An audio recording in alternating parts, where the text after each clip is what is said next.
Class 10th के सभी विद्यार्थियों का आज की क्लास में हार्दिक स्वागत है।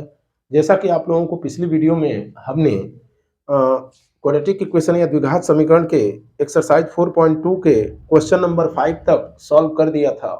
अब हम आज आते हैं क्वेश्चन नंबर 6 पे। क्वेश्चन नंबर 6 आपसे कह रहा है, कोई मैन्युफैक्चरिंग कंपनी है जो कुछ बर्तनों का निर्माण करती है और किसी विशेष दिन ये देखा जा रहा है कि प्रत्येक बर्तन के निर्माण की लागत में उस दिन के निर्माण किए गए बर्तनों की संख्या के दोगुने से 3 अधिक हो रहा है। उस दिन की कुल निर्माण लागत 90 रुपए है, तो निर्मित बर्तनों की संख्या और प्रत्येक बर्तन की लागत ज्ञात कीजिए। तो सबसे पहले आप कंसीडर करेंगे, माना बर्तनों की संख्या, बर्तनों की कुल संख्या x है और प्रत्येक बर्तन का लागत जो है, प्रत्येक बर्तन बनाने की लागत ये 2x प्लस 3 है। यानी आपसे कहा जा रहा है कि निर्माण किए गए बर्तनों की संख्या के दोगुने से 3 अधिक है। तो कुल लागत जो होगी, कुल लागत क्या होगी, बराबर, ध्यान से देखेंगे, यदि बर्तनों की संख्या x है और प्रत्येक बर्तन की लागत 2x प्लस 3 है, तो कुल लागत ये हो जाएगी x into 2x plus 3, x into 2x plus 3।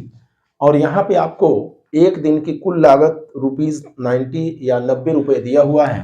तो यहाँ से इक्वेशन हमारा जो हो जाएगा 90 equal to 2x square plus 3x। इसको जब हम इधर ले जाएंगे तो ये हो जाएगा 2x स्क्वायर प्लस 3x और माइनस 90 इक्वल टू 0। ये क्वाड्रेटिक इक्वेशन हम लोगों को मिल जाएगा। यहाँ से 90 इंटू 2 करेंगे, यानी कि बीच वाले टर्म की स्प्लिटिंग करनी है, तो ए और सी को मल्टीप्लाई करके उसका फैक्टर करेंगे, तो 19 टू जा हो जाएगा 180 और इसी 180 को फैक्टर करना है जिससे कि हम 3 फाइंड आउट कर सकें। तो आइए इसको हम फैक्टर करते हैं। 290, 245, 315, 35 और अगेन 5। यहां से 2 टू जा 4, 3 जा 12, 2 दूनी 4, 3 12 हो गया और 3 5 15 हो गया। तो आप लिख लेंगे इसको 2x स्क्वायर और प्लस 15x और minus 12x minus 90 equal to 0। यानी इस 3 को 180 जो हमको मिला उसके फैक्टर के रूप में क्या किया, उनके फैक्टर्स को रीअरेंज करके 15 माइनस 12 किया, that is equal to 3x हो गया। अब यहां से आप कॉमन ले लीजिए, तो इन दोनों वैल्यूज में क्या कॉमन है, आप एक काम करें, यहां 15 लिख दें, प्लस 15 इधर कर दें और माइनस 12 इधर कर दें, माइनस 12 इधर कर दें, जिससे कि हम लोगों को कॉमन लेना आसान रहेगा। ये क्या हो जाएगा, कुछ गड़बड़ हो रहा है, यहाँ माइनस 12 प्लस 15 प्लस 3, ठीक है। इन दोनों वैल्यूज से 2x कॉमन करेंगे तो x माइनस 6 हो जाएगा और यहाँ से 15 जब कॉमन करेंगे तो x माइनस 6 हो जाएगा, दैट इज इक्वल टू 0 हो जाएगा। यहाँ और यहाँ दोनों जगह पे x माइनस 6 कॉमन है, यानी x माइनस 6 को पूरे ब्रैकेट से बाहर कर लेंगे, 2x प्लस 15 इक्वल टू 0। जैसा कि आप लोगों को मालूम है पहले से, दो क्वांटिटी का मल्टीप्लिकेशन या दो फैक्टर का मल्टीप्लिकेशन इक्वल टू 0 होता है। तो आइदर फर्स्ट फैक्टर 0 होगा, यानी यहाँ पे x माइनस 6 0 होगा, तो ये हमको देगा x इज इक्वल टू 6। और जब 2x प्लस 15 इक्वल टू 0 होगा तो ये हमको देगा x is equal to minus 15 upon 2। अब यहाँ आप देख लीजिए, बर्तनों की संख्या आपने x कंसिडर की थी, तो x की वैल्यू माइनस 15 अपॉन 2, बर्तनों की संख्या नेगेटिव नहीं हो सकती, इसलिए यह क्या होगा, नॉट पॉसिबल है, नॉट पॉसिबल। क्या हो जाएगा, ये x इज इक्वल टू 6 हो जाएगा। इस तरह से बर्तनों की कुल संख्या जो हम लोगों से पूछा गया है वो क्या हो जाएगी, 6 हो जाएगी और हर एक बर्तनों की संख्या एक 6 हो गई और लागत क्या हो जाएगी हर एक बर्तन को बनाने की 2 इंटू 6 और प्लस 3 यानी कि ₹15। तो इस तरह से बर्तनों की संख्या x इज इक्वल टू 6 और प्रत्येक बर्तन को बनाने की लागत जो होगा वो ₹15 होगा। ये हम लोगों का आंसर हो जाएगा। अगला जो टॉपिक है हम लोगों का वो है मूलों की प्रकृति, nature of roots in quadratic equation, यानी किसी द्विघात समीकरण के मूलों की प्रकृति कैसे निर्धारित करेंगे।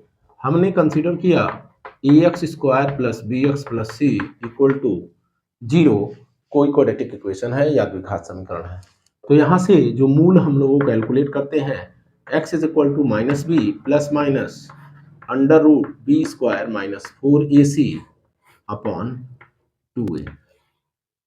इसमें जैसा कि आप देख पा रहे हैं x की दो वैल्यूज जो हैं मिलेंगी।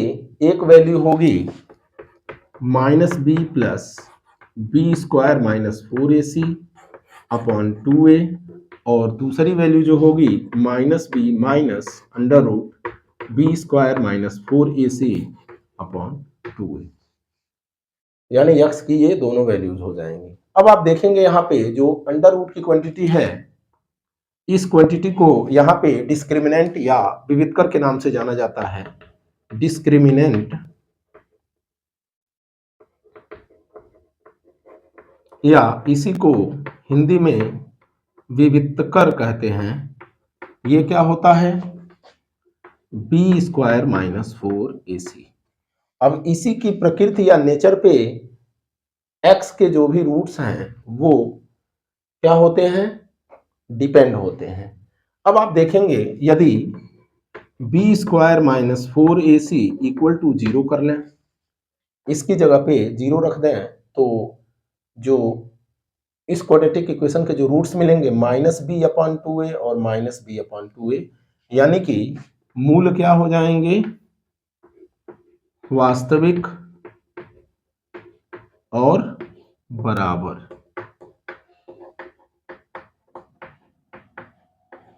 ये क्या है केस फर्स्ट। जब डिस्क्रिमिनेंट की वैल्यू इक्वल टू 0 होगी तो दोनों मूल वास्तविक होंगे और बराबर हो जाएंगे। इसी तरह से केस सेकंड जो होगी यदि बी स्क्वायर माइनस 4ac की वैल्यू ग्रेटर देन 0 होगी, 0 से बड़ी होगी, तो इस केस में भी जो ये वैल्यू भी लाई करेगी और ये वैल्यू भी लाई करेगी। तो यहाँ पे जो टोटल वैल्यू हम लोगों को मिलेगी वो क्या हो जाएगी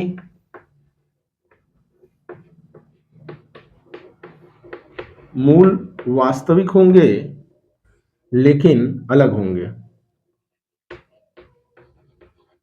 परंतु अलग अलग या different means real roots real and different roots होंगे। मूल रियल होंगे लेकिन डिफरेंट होंगे। इसी तरह से यदि हम केस थर्ड जो है अप्लाई करें B square minus 4ac less than 0 कर दें, बी स्क्वायर माइनस 4ac की वैल्यू 0 से छोटी हो, यानी जो विविधकर या डिस्क्रिमिनेंट है यदि हमारा 0 से छोटा होगा तो उस केस में क्या हो जाएगी ये वैल्यू अंडर रूट में भी वैल्यू 0 से छोटी होगी, तो जिसका अंडर रूट जब हम कैलकुलेट करेंगे तो ये वैल्यू माइनस हो जाएगी और यहाँ पे भी ये वैल्यू जो है माइनस हो जाएगी। इस तरह से ये टोटल वैल्यू क्या हो जाएगी इमेजिनरी हो जाएगी। तो जो हम लोगों को मूल मिलेगा रूट्स मिलेंगे वो वास्तविक नहीं होंगे, यानी कि क्या हो जाएंगे काल्पनिक हो जाएंगे, वास्तविक नहीं होंगे और वो एग्जिस्ट भी नहीं करेंगे। जब नेचर ऑफ रूट्स कैलकुलेट करना होगा तो पहला काम हम ये करेंगे इसको कंपेयर करेंगे या तुलना करेंगे ax square plus B X plus C equal to 0 से। और रूट्स कैलकुलेट करने के लिए जो डिस्क्रिमिनेंट होता है जिसको विविधकर कहते हैं d, ये पहले हम कैलकुलेट करेंगे बी स्क्वायर माइनस 4ac। तो यहाँ से जब हम बी स्क्वायर माइनस 4ac को कैलकुलेट करते हैं इनके लिए तो b की वैल्यू है -3 का होल स्क्वायर, उसके बाद -4 इंटू ए की वैल्यू है 2 और इंटू सी की वैल्यू है 5। इस तरह से ये वैल्यू हमको यहाँ से मिल जाएगी 9 माइनस 40। यानी कि -31। ये क्या है, लेस देन 0 है। यानी कि हमको मिल गया b² - 4ac लेस देन 0। और अभी हम लोगों ने इसके ठीक पहले पढ़ा था कि जब डिस्क्रिमिनेंट की वैल्यू लेस देन 0 होगी तो इसके जो रूट्स होंगे वो रियल नहीं होंगे, इमेजिनरी होंगे और वो एग्जिस्ट नहीं करेंगे। तो यहाँ से ये क्लियर हो गया कि इसके रूट्स जो हैं एग्जिस्ट नहीं करेंगे। अब हम आते हैं इसके सेकंड पार्ट में। इसको भी यदि ax² plus bx plus c equal to 0 से कंपेयर करेंगे इस स्टैंडर्ड क्वाड्रेटिक इक्वेशन से, और इसके साथ ही साथ यहाँ भी b² - 4ac कैलकुलेट करेंगे तो हमको मिल जाएगा, b की वैल्यू मिली है यहाँ पे -4 √3 का होल स्क्वायर -4 a की जगह पे 3 और c की जगह पे 4। यहाँ से वैल्यू हमको मिल जाएगी 4√3 इंटू 4√3 हो जाएगा 48 और -48, यानी कि ये वैल्यू हम लोगों को मिल गई 0। तो जब b² - 4ac की वैल्यू 0 हो जाती है तो इसके जो रूट्स होते हैं वो क्या होते हैं, रियल होते हैं और इक्वल होते हैं। इस तरह से हम जो अभी रूट्स का फार्मूला रखे थे उस फार्मूले से इसके रूट को भी कैलकुलेट कर सकते हैं। b² - 4ac equal to 0। तो x का जो फार्मूला होता है -b plus minus root over b² - 4ac upon 2a होता है। इसमें सारी वैल्यूज यहाँ से उठा के हम डाल लें तो -b मीन्स -4√3 और ये प्लस माइनस ये वाली वैल्यू 0 आ ही चुकी है अपॉन 2 इंटू ए जो होगा 3 के इक्वल हो जाएगा। अब ये वैल्यू हम लोगों को मिल जाएगी 4√3 अपॉन 2 इंटू 3। 2 से ये कटेगा तो 2 टाइम्स होगा और √3 से ये √3 कटेगा तो √3 होगा, यानी वैल्यू हमको मिल जाएगी 2√3 और दूसरी वैल्यू भी मिल जाएगी 2√3, क्योंकि दोनों वैल्यूज क्या हैं, आपस में इक्वल होंगी। इस तरह से x1 की वैल्यू भी 2/√3 और x2 की वैल्यू भी 2/√3 होगा। अब हम आते हैं इसके थर्ड पार्ट में। थर्ड पार्ट में यदि b² - 4ac कैलकुलेट किया जाए, b² - 4ac कैलकुलेट करें हम तो b की जगह पे है -6 का होल स्क्वायर इंटू 4, a की जगह पे है 2 और c की जगह पे है 3। तो ये हो जाएगा 36 और -36 दैट इज इक्वल टू 0। यहाँ पे भी हम लोगों को मिल गया b² - 4ac इक्वल टू 0। इस तरह से यह भी क्या होगा, इसके भी जो रूट्स होंगे वो क्या हो जाएंगे, रियल होंगे और इक्वल होंगे। तो इसके लिए भी ये फार्मूला जब हम सब्स्टिट्यूट करेंगे तो यहाँ से x इज इक्वल टू ये वाला पार्ट 0 हो जाएगा, -b/2a होगा -b/2a, यानी ये हो जाएगी वैल्यू -b यानी -6 upon 2 into 2 that is equal to 6/4 होगा, 2 3 जा 6 और 2 2 जा 4, ये वैल्यू हो जाएगी 3/2 और 3/2। दोनों वैल्यूज क्या हो जाएंगी, दोनों रूट्स क्या हो जाएंगे, इक्वल हो जाएंगे। इस तरह से एक्सरसाइज 4.3 का क्वेश्चन 1 का तीनों पार्ट जो होगा इस तरह से कैलकुलेट हो जाएगा। आज की वीडियो क्लास 10th के सभी विद्यार्थी देखेंगे, पूरी देखेंगे, अपने बैचमेट्स को शेयर करेंगे। कहीं कोई स्टेप समझ में नहीं आ रहा है तो उसको कमेंट में लिखेंगे। वीडियो देखने के लिए धन्यवाद, बहुत बहुत धन्यवाद।